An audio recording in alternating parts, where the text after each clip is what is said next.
This is a Wavezine podcast.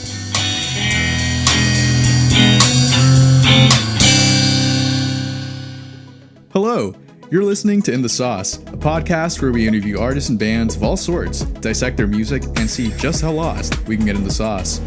I'm your host, Brian Mendez, and this episode we will be talking with the Charities and dissecting their song, Easier to Be. I'm Brock. I'm Alec. I'm Derek. I'm Matthew. And we're 2/3 of the Charities. The Charities is a group of outlaws that came together. Nice. And we were just all boys in the same neighborhood at first who played in a bunch of different bands and a bunch of different groups. When those groups kind of dispersed into all these different members, some of them went to New York, some of them stayed back in California. Those who stayed back in California kind of got together and we made the Charities. We've had members come and go throughout the lifespan of the Charities, but me, Matt and Alec have probably been the longest standing members of the group. We are the longest standing members of the group. And then we had Derek, Joe, and Shane step in last year, like right at the beginning of the year. Yeah, it was amazing to have that happen. And I think it really took the Charities on a different pathway. It took us in a different direction that was really needed. But yeah, we just started as a neighborhood group who came together, played in a bunch of different bands, did a bunch of different things. And you got it. The phrase outlaw, I think, fits really well. Dude, this is our outlaw gang. And We do live in the middle. we just try to do what we do to get by just like anyone else. So what would you say initially sparked this idea for all of you to move to San Luis Obispo? Places to live so far. But I think the main thing was the first time we came up here, it was just a really beautiful experience we had. So we had that in mind as this just being an awesome place. And we were actually getting kicked out of a house we were in Hermosa. It was actually Manhattan Beach, but it's in what we call the South Bay over there. Just because they were about to renovate the whole place. So they were just going to raise the rent and kick everybody out, that kind of dealio. Yeah, rest in peace, Alma House. Which is where we recorded. Yeah, Oh, I see. So that's why you named the EP Alma, isn't it? we lived on Alma Street. Oh, love it. In Spanish means soul, which I think is really cool. But what was I going to say? Oh yeah, I don't know. I'm blanking. You want to continue? The Central Coast is popping, and over here, and there's like, yeah, this place is pretty cool. It was like a hidden gem, and I think I had never been here ever before we came here to play music. And the first time we came here, we did a recording for KCPR. That was super awesome. We did a live in studio recording, and we had a good time and played a couple other shows. I remember Alec here telling me, he's like, "Man, you never been to SWO? Like, you're gonna have a good time." Hey man, San Luis Obispo County loves funky and soul music, you know what I mean? So, and that's awesome. And Yeah. So I gotta say, it's not the most common thing to hear about a band living on a farm. You live on top of a barn. Ah, on top of a barn. I we see. do live on a ranch, and honestly, I'm sure we could all say a little bit about this. I'll just start by saying, you know, me and Matt had never seen this place before we had come up here, and we found this place on Craigslist. Saw pictures. The other boys had come up and signed a lease, and it's a beautiful place out in the country of Creston, California, not too far from the city of San Luis Obispo. And we can play music all night without any police showing up. So that is a sure plus for us. I mean, from my perspective, the way it worked is I woke up one day because at the time I was like staying in the garage or on the couch at our old place. We used to live in a duplex with 7 people with the 2-bedroom duplex. Flat. Had a garage, luckily. But I woke up. There was some laughter. There was a letter in hand. It said, "You're getting evicted." Yeah. And we're like, okay, that's cool. Laughter. We were like, all right, here we go. Time to do something new. And then we had been like talking about places to move. And SLO area was on the list because it was ideal for touring at the time because we're between SF and LA a lot and it's pretty much right in the middle. And so these guys are just Craigslist hunting and this, I think the ad just said country living. Yeah, here, I'll let Derek. You found it, right? Yeah, I was just looking for us for a while. At first, we were looking at places, just regular houses, and we kind of realized like if we're gonna move out of the city, like we should really move out of the city and actually get some land if possible. Try and deal with the least amount of neighbors if possible. But yeah, I looked up like country living, and there was like 3 places in the county. And this was the second place we looked at. I was very aware of the fact that pretty much no one in the band other than me had like moved out of LA for like an extended period of time. So I knew it would be a big change, but the level of trust that Matt and Joe and Brock had in Alec and I at the time was high. Cause I mean, moving into a place you've never seen doesn't matter like who you are. I asked 0 questions. So, but it was, yeah, I mean, it's cheap and that was a big part of it. Like we tried to keep it as, close to our rent that we were paying before. And it's like slow proper is miles more expensive than out here. And we close to the college and, like Joanna being close helps and us being close to the freeway and just hop in like whenever we need to it all played into it. But yeah, kind of just realizing we needed to get out. And if we're going to do it, we should do it right and deal with each other this way. Dealing with each other now will pay off in the long run when it's, too busy to even have times like this. So, Oh, of course, without a doubt. We're hoping. But man, that story is incredible. One moment you're getting evicted, next moment you're in slow with a new band. Like, damn. Hey. Yeah, that's weird. Oh, today is the year anniversary. Oh my God. We moved It's crazy. we moved 1 year ago Happy today. year anniversary, Ranch. Our last day in LA was on 420, and Right around, you get that? yeah, I think we threw like a going away party basically. 420 show. Big party. 420 bash. And woke up the next morning and drove up here to this spot. 1 year ago, right now. 109 1 1 year year ago. U-Haul Yeah. right now. Very Wow. large U-Haul, actually packed to its end. I've never seen a more packed U-Haul actually. So yeah, happy Happy anniversary to that. Thanks for being a part of this day. Yeah. I kind of That forgot just to. clicked for us. Yeah, I now. just forgot that this is our year anniversary being here. pretty Joanna much. texted us this morning about that. Well, because you were talking about Wednesday before, but that's funny that it lined up that way. But either way, going back to your actual sound, if you had to give it a name, give it a label, whatever you call it, what would you call it? Because you guys mentioned the words funk, jazz, soul, but what's that mean? How would you, if you had to, really put a label on it?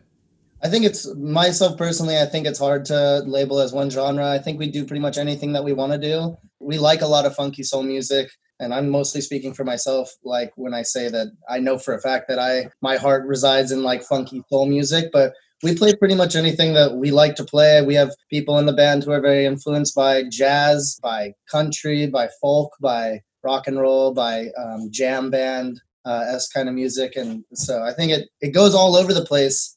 And so it's hard to pinpoint a sound, but I would like to say that, like tons of music has soul, and that's what it comes down to is it's soulful. Some soulful boys we have here.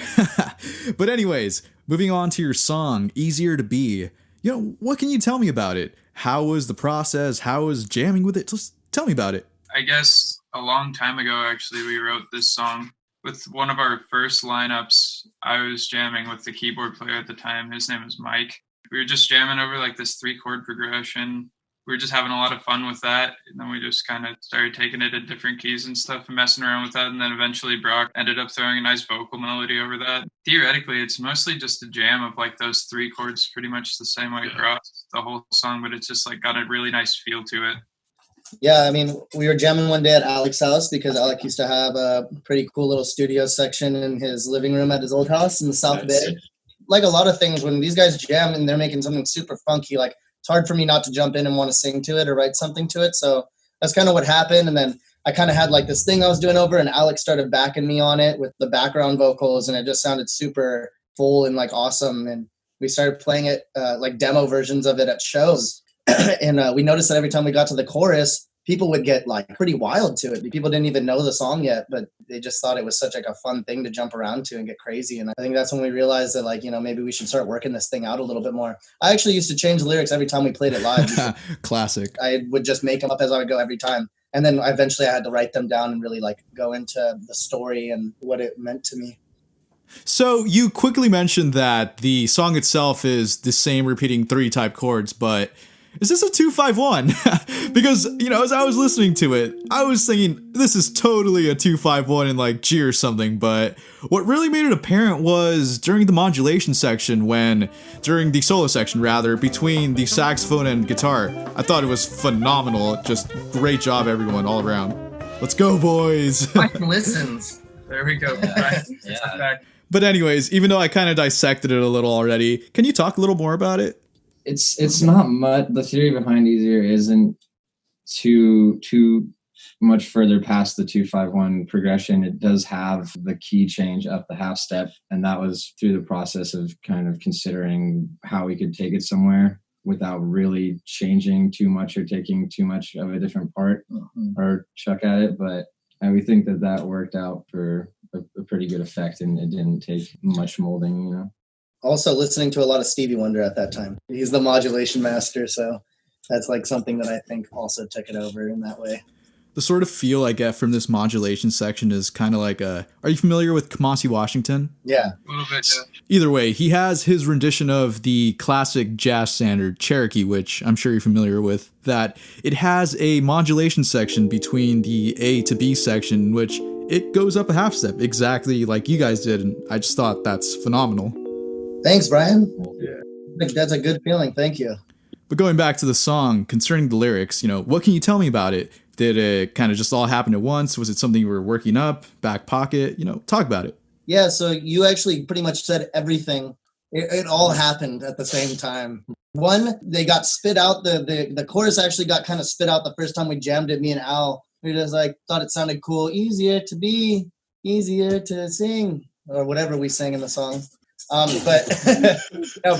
just started we started spitting that out, and I liked that a lot. And then it took time where after a while there's these little things that were kind of falling into place with the verses. I will say that the lyrics and all are kind of based off of a true story, based on someone that I do know and some personal things that I've dealt with in my own life. And if you know me, you'll know who it's about, and if you know her, you'll know who it's about. And it's a good story. So to be easier to be or to understand, is that kind of what you're getting at? Yeah, well, it's weird because I think it talks about kind of the uncertainties of love and how sometimes something that seems good at that moment may not make so much sense later on, almost like taking things for granted, if you will. So yeah, it just has to do with how sometimes we can have cold feet when going into wanting to be in love, and then there can be a person who's really pushing forward and trying to say that it's much easier to go with the flow. And it's much easier to live about it and be about it than being scared of what it may hurt you later on, And at the end, it's kind of weird because at the end of the story, the truth is that the couple doesn't really last, but there's something beautiful about it in the end, that they can still be best friends. And it's still at the end is easier to be in love, even in that way, to go with the flow and put up with the heartache. Wow. Yeah, just wow. That's deep. Man. Oh, you're happy, man. That's that shit, dude. It's kind of like how that saying goes, don't be sad that it's over. Be happy that it happened. In a way, yeah. I mean, also, it's take a chance sometime. There we go. It's about someone who has really cold feet and who's scared of committing to something. And one of them is telling them, take the chance. And in the end, sometimes you even realize that the person who's telling them to take the chance is also in the wrong and made the mistake. And both of them realizing that and being able to work through that. It's still about it's easier to just be in love, easier to understand each other. And I think that's everything. Anyways, moving on to the production side of your music. What can you tell me about it? Because, I assume most of it is self-produced since that's what you guys have on your bio. But, talk me through the process. How does it go? I think it would be good to have Alex talk a little bit about this. So the production of Easier to Be.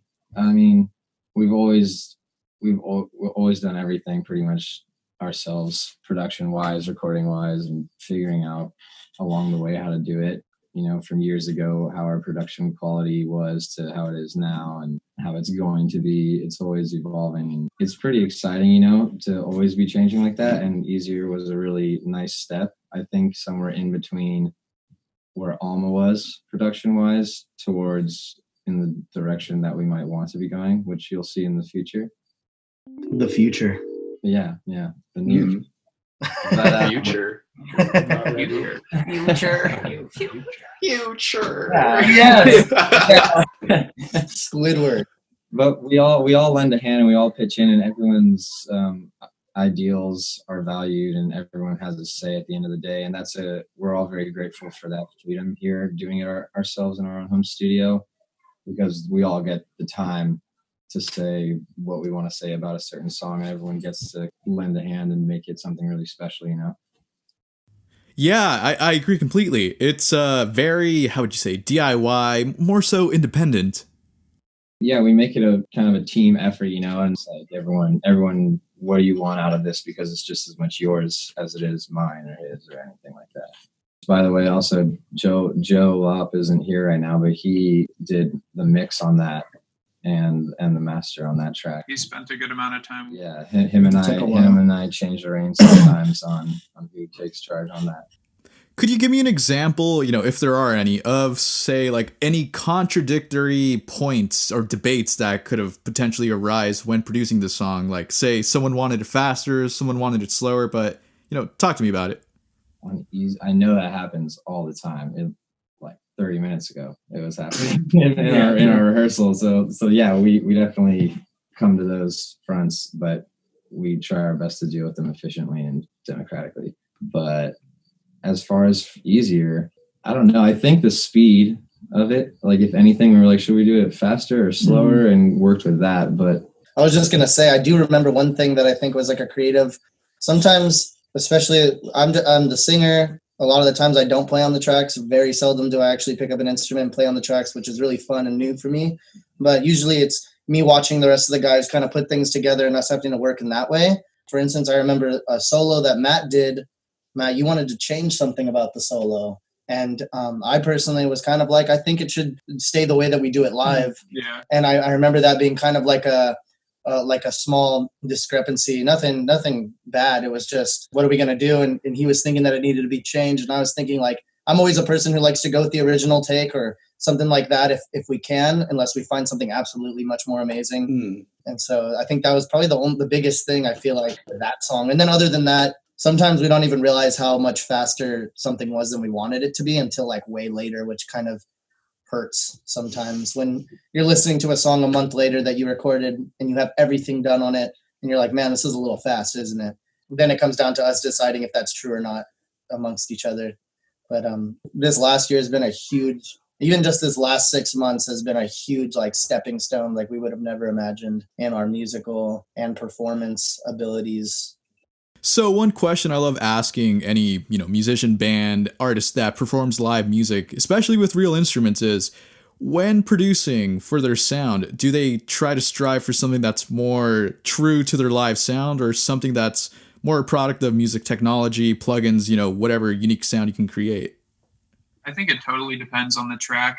Like throughout our catalog of all our tunes, I think we have so many different sounds throughout, like one common theme, but I feel like there's just like Bootsy Collins-esque, like super funky stuff. And then you got some like 60s, like soul music, super slow and just like oldies type stuff. I mean, like, and throughout that, each calls for like a different thing in the studio every time. Yeah. And we've grown to have a little more comfort doing it ourselves in the studio with branching out for different styles of music for like changing our production values per track, like Bootsy Collins style, like really tight funk beat. Like I'll put 10 microphones on the drum kit, like if I need to, but like other stuff, it like might just need one mic in the room and like a little reverb, and whatever it entails to get to where we're trying to go sonically with the sound. But I guess, yeah, we're just having fun in there more than anything. I also think that sometimes that question right there can also be like kind of a discrepancy between members sometimes, whereas some may think that it needs a little bit more production, whereas like I'm a person who's constantly always like trying to get the most live raw sound that we possibly can in there, sometimes even regardless of the song. And so that changes a lot too. Yeah. I remember just talking about this, like just rehearsal wise, just a half hour ago, about whether or not to take the approach in the studio that we take live, just arrangement wise, or, like with easier and specific. I remember we immediately decided to cut a solo. Like normally we have 3 solos live, sometimes even 4, but like just timing wise and tightness, we figured we should just have it be 2 solos, and the second solo, Matt's solo, is the modulated one. So we kind of like built the energy with the saxophone solo with our saxophone player, Yuval, who lives in LA. He came up and we had him sort of build that solo leading into Matt's like modulated solo, which we do live, but we like usually have one other solo before the saxophone.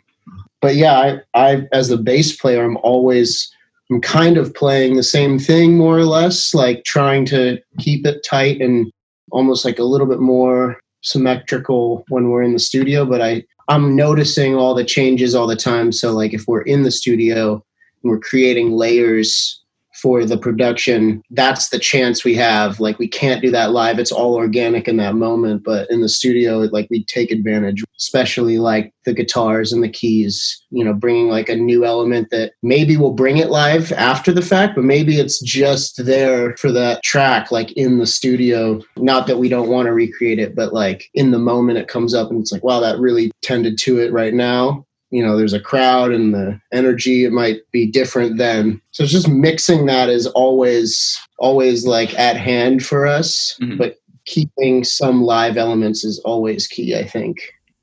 Of course. Yeah, I only say that because I've seen you guys perform quite a few times now, and the most iconic one of those times being at Nightlife Savings, hosted by Subsessions last summer. Because, you know, it all started off with my friend Drake sort of just inviting me out to this festival saying, play with my band, play a song or two, it'll be a blast, we'll have a fun weekend, whatnot. But he kind of failed to acknowledge the fact that this was a 3-day festival and, you know, you should probably bring some extra clothes, some extra food, something to, you know, just survive the nights and days. Thank God my friend Kyle was there. He let me crash in his car, you know, otherwise probably wouldn't be here. But regardless, I'm awoken at 7 in the morning, something like that, to the sound of a sexy guitar just soloing up and down the neck. And, you know, I go out to the stage and to my luck, surprise, you know, I find you guys playing what I believe was, I think it was Mistakes. I feel like we opened with Shoot. I don't remember what was the. Yeah, all I remember is we played like 5 songs in the hour or something like that. Like we made sure we were like, let's just jam every song we play and like tend to that sunrise, but like really cold vibe that was going on. So weird. But on the real, I want to thank all of you for playing that show because it was probably the best part of the festival. Oh, yeah, that was amazing. Well, thank you. Like, I mean, to play, that was fun. Yeah, it was a magical moment to play Sunrise for sure. A lot of people telling us that they woke up to our music and like had to get out there because they heard us is a really beautiful thing to hear. But anyways, getting back to the music, what can the fans expect from the Charities in the coming days, weeks, months, years, you know? What are the moves? This was supposed to be our year. Quite a lot of stuff is coming out soon. A lot of things are coming. We're taking full advantage of the time that we have here right now. Yeah, more work, more music, more output. Maybe some more merchandise stuff. Who knows? Like gymnastics. We're just gonna get really creative and like make some more things to have available to everybody for viewing, listening pleasure. The Charities for President 2021. No. 2021. Okay. Vermin Supreme Full album. So if you had to name a song, a band, an artist, really anything in music that you think has a very similar vibe or sound to the Charities, who would it be? And why? Because, you know, I imagine that all of these inspirations that you're about to name has played a pretty fundamental role in developing what you guys want the Charities to sound like. I feel like that's too. Yeah, I think we're going to each give one just like very briefly because we might get a little deep with it. But I feel like we all have very different comparisons. I think that's what makes our collaboration as friends and musicians beautiful in that way. Yeah, for a personal one, I definitely like the kind of like earlier Wolfpack stuff as like an influence. They're a little bit weirder than us, I'd say, but like we dig it, and it's a cool approach to how to go about modern day funk soul type music, not just full on music, because they touch on a lot of stuff too. So yeah, Brock and I, amongst like, and we all agree to some extent with each other. Like I agree with Derek on that, but also from the very beginning standpoints, I know that Brock and I have very firmly loved the honest sound of the old live recordings, like early kind of low budget studio soul, you know, any kind of quality, but we've always liked that and the simplistic kind of blues pop standards that was soul music at a certain point. And that's definitely always kind of in the back of my mind, at least. That is something very sweet and I hold very dear. I honestly couldn't tell you. There's just so many things that I think about when I'm playing music. It's just like so hard to narrow one down. I mean, me personally, I love a lot of Herbie Hancock stuff. Like that's Sunlight is such a good album. Mm-hmm. So good. Yeah. That has such like a big grooves thing for me. Yeah, just even in just like the phrasings and the way I like to play is just like that. I'll just say that one for now because that just music with soul. Music with soul. I'm a singer, so I'm just gonna chalk it up to Marvin. Marvin Gaye all the way. You heard it here, folks. With everything else being said, mix it with everything else. Just as a singer myself, like I mean, that's a huge inspiration I think for all of us, and then plus everything else. So just that kind of soul music and that kind of vibe. Faith plus one. Yeah. Beautiful music. Oh, of course, phenomenal music coming from phenomenal artists, but the Herbie Hancock selection that you mentioned actually makes a lot of sense given the fact that you're a bunch of, soulful and funky boys. But anyways, can we expect a keytar anytime soon? Ooh, yes. We almost bought one. Gosh. Like 7 months ago. Like we played this For 80s a themed show. prom party, and he was about to go buy one from Guitar Center happens. right then. But In one the day, future, yeah. one day, I think anything One can day. happen. Yeah, I think the best thing to know about the Charities is literally anything could happen. shout out to Guest Blasted and Listen to Oldies just on any given day. Yeah, G-Blow playlist on Spotify. Get Blasted. and Listen. GBLO. Yeah, check out the Get Blasted Listen to Oldies playlist. It's a good place to go and sit and have a beer and listen to good I music. think it's like 9 days of oldies. Nice. Shouts out to all our friends and That's something in all my our eye. family and all the bands who we like to run with and play shows with, and we love all you guys for sure. Love you, Brian. Hey, I love you more. But on the real, thank you so much for doing this interview. It was a blast hanging out with some fellow musicians, and yeah, hope to do it again sometime. Thanks, Brian. Yeah, honestly, man. thank you for having us. This has been a fun interview just to plop right here in the middle of the day. We miss human contact. Hey. Would you like to pretend to touch or hug? Man, I was hoping you would ask. Here, I'll even give you a kiss while I'm at it. Oh my God! Yeah. There Hey. you go. Thanks, I Ryan. could feel you there. But again, thank you so much for doing this interview, and yeah, happy post 420, happy holidays. Technically, we're pre again. Yeah, we are pre. We are- That's true.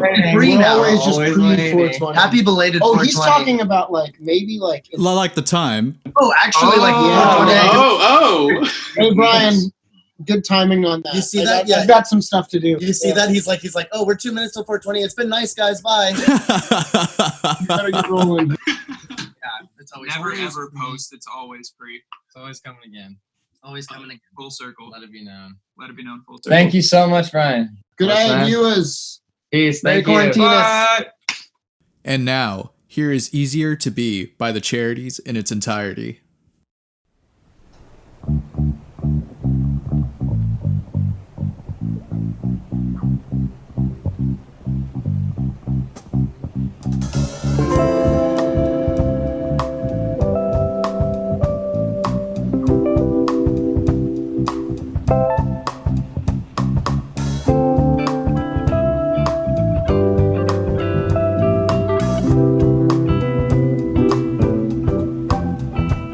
There was a girl who told the world, love's not for me. It's plain to see it only causes jealousy, anxiety, and all those things would be so unhealthy for me. And there was a boy who came along and sang a song, singing love's not wrong, you know me, baby. You and me, we got to be so happy. If we say these words and they said easier to sing, easier to be.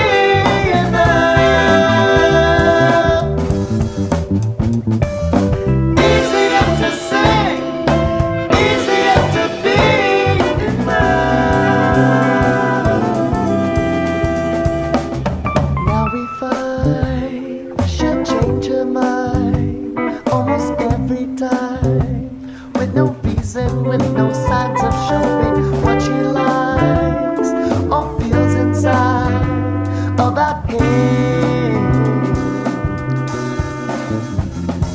And we would fight, oh, every night. And you know that ain't right. Gotta keep things tight, you know me, baby. With me, we got to be so happy. If we say these words that they said, easier to sing, easier to be in love. Easier to sing, easier to be in love.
She was mad, oh she was sad.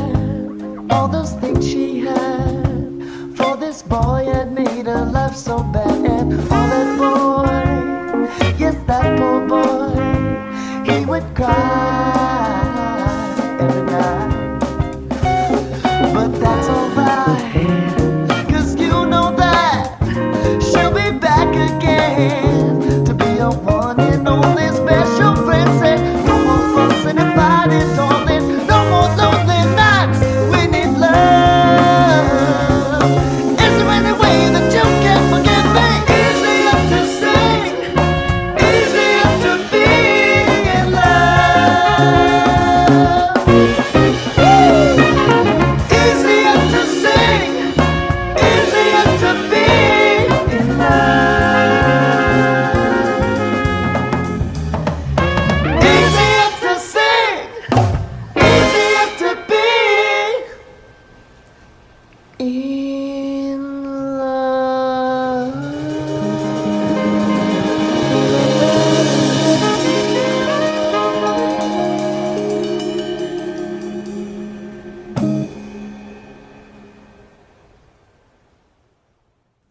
If you enjoyed this podcast, head on over to wavezine.com. That's WAVZINE.com.